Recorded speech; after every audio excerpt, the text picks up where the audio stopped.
I am Sarah from the upcoming, an absolute pleasure to be with you here tonight. So if people haven't seen Urchin yet, can you give us a quick intro? What can people expect when they come into the cinema tonight? So I'm Shonagh Marie and I'm playing Chanelle in Urchin.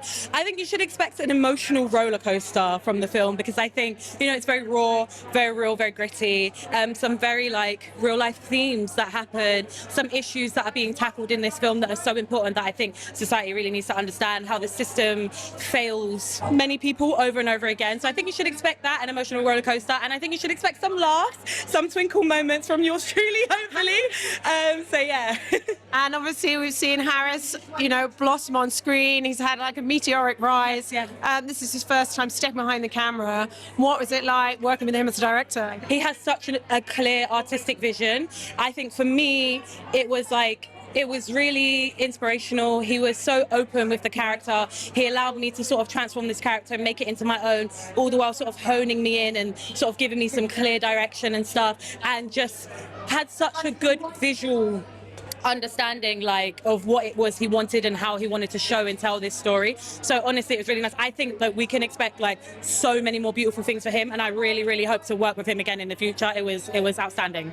And Frank's performance, you're saying kind of raw, but also these comedic edges. Yeah. There's a lot in his performance, I guess, as well as the script. What was it like having him on set, bouncing off him?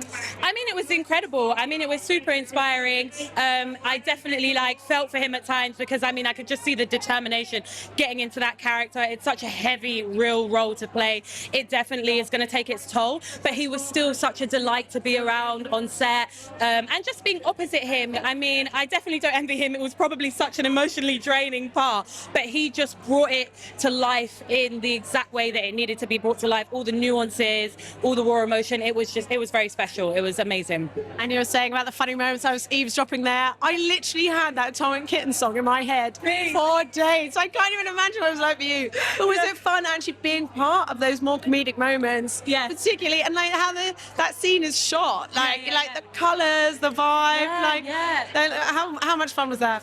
It was a lot of fun. The first take, the second take, the third take.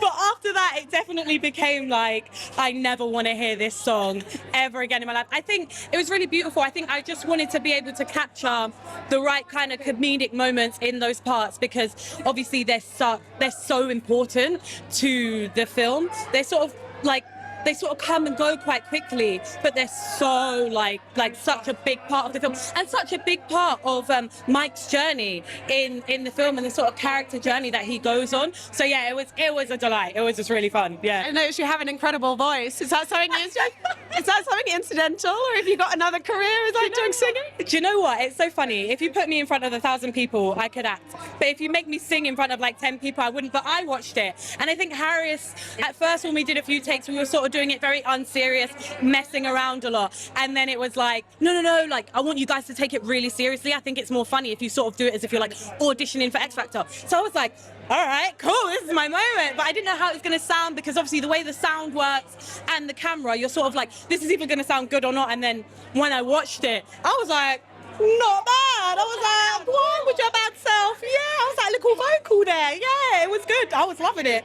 It was good. And in terms of the takeaways from the movie, I mean, obviously it's just shining a light, I guess, on the situations for people on the margins. Yeah. But it's very much free from judgment. We're just there with Mike for the highs, the lows, the moments where you're sort of endeared to him, the moments where you really can't understand his decision making. Yeah. So it's perhaps more about finding the humanity in understanding how people find themselves in that situation, as well as looking at some of the systemic issues that lead to it. Yeah. I think that's a huge part. I think, myself, I come from a very working class background, and a lot of people I've grown up with have been through a lot of similar struggles to, Frank's character. And I think one of the main things that we need to take away is how broken the system is, how it can become such an endless cycle. When they come out, where is the support? One key thing for me that stood out was when he was in the hostel, and which I see time and time again, specifically for young men, because the thing about society now is we don't see young men as vulnerable as they are,